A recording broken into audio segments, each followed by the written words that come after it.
खबर मिर्जापुर के चुनार से है। भारतीय किसान सेना के द्वारा राष्ट्रपति को विज्ञप्ति देने के संदर्भ में भारतीय किसान सेना के राष्ट्रीय अध्यक्ष रामराज सिंह पटेल के द्वारा पैदल धरना प्रदर्शन किया जाना था, लेकिन प्रशासन के द्वारा उन्हें उनके घर पर ही रोक दिया गया और उन्हें घर से बाहर नहीं निकलने का निर्देश दिया गया। बता दें कि 8 दिसंबर 2020 को किसान द्वारा भारत बंद किया जाना था, जिसके लिए भारत के किसान जगह जगह धरना प्रदर्शन करने वाले थे।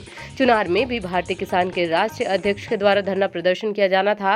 रात में ही पुलिस प्रशासन द्वारा उनको घर में नजरबंद कर दिया गया और किसी प्रकार की अप्रिय घटना न हो, इस वजह से के कारण चुनार थाने से थाना प्रभारी एवं तहसीलदार को बुलाकर विज्ञप्ति सौंपी गई।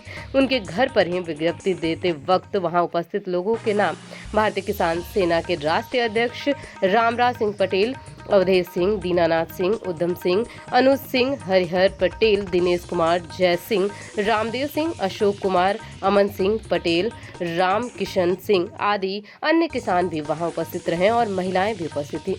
चुनार से दुर्गेश कुमार मौर्य की रिपोर्ट। क्या कहना चाहते हैं?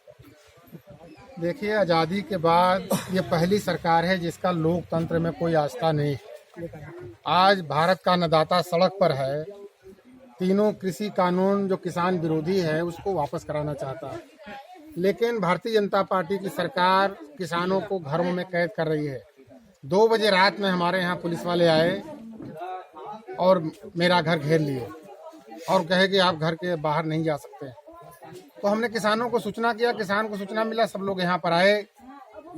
हमारा मकसद है किसानों की आवाज़ सरकार तक जाए, इसलिए हमने राष्ट्रपति महामहिम राष्ट्रपति महोदय को पत्र दिया है कि तीनों काला कानून वापस कराएं, नरेंद्र मोदी को आदेशित करें काला कानून वापस हो।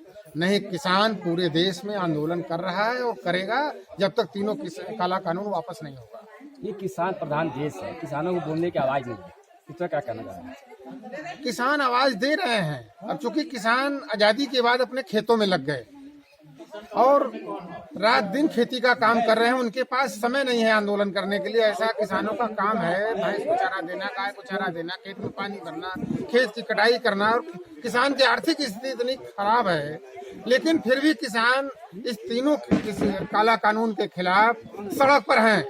जैसा आप देख रहे हैं, 12-13 दिन से हरियाणा पंजाब के किसान दिल्ली को घेरे हुए हैं, सड़क पर हैं, सड़क पर खा रहे हैं, सड़क पर सो रहे हैं। लेकिन इस देश की अलोकतांत्रिक सरकार, लोकतंत्र विरोधी सरकार, नरेंद्र मोदी की सरकार को जरा सा तरस नहीं आ रहा किसानों के ऊपर। ये देश का दुर्भाग्य है कि जिस किसान के बेटों ने देश को आजाद कराया, जिस किसान के बेटों ने सरहद पर, देश की सरहद पर सेना में शामिल होकर के देश की सरहद की सुरक्षा कर रहे हैं, आज उस किसान को सड़क पर अपनी मांग के लिए लगातार खुले आसमान के नीचे रहना पड़ रहा है। ये देश का दुर्भाग्य है, ये भारत के लोकतंत्र का कमजोरी का परिणाम है।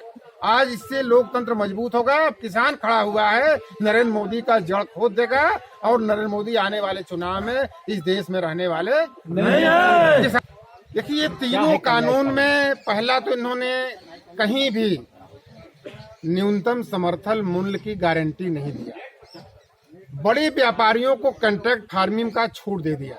जब बड़ा व्यापारी आएगा, कॉन्ट्रैक्ट करेगा किसानों से और कहेगा हम आपसे इतना कीमत पर आपका अनाज खरीदेंगे, आपकी सब्जी खरीदेंगे, और फिर कह देगा कि इसमें जो है यूरिया ज्यादा है, इसमें नमी ज्यादा है, इसकी क्वालिटी सही नहीं है।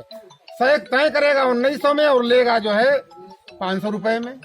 जब विवाद हो किसान और व्यापारी में, तो एसडीएम के यहाँ जो है उसका मामला सुलझेगा। एसडीएम का नहीं सुलझे, डीएम के यहाँ सुलझेगा।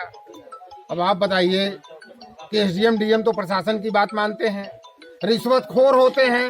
वो बड़े व्यापारी अडानी अंबानी का सीए आ जाएगा तो उसके सामने खड़े हो जाएंगे, वो किसान की बात कहाँ सुनेंगे। तो इसको पहले तो सिविल कोर्ट में इनको करना चाहिए था कि सिविल कोर्ट में किसान कर सकता था अपने नुकसानी का मुकदमा, लेकिन उन्होंने कह दिया एसडीएम उसको निपटारा करेगा।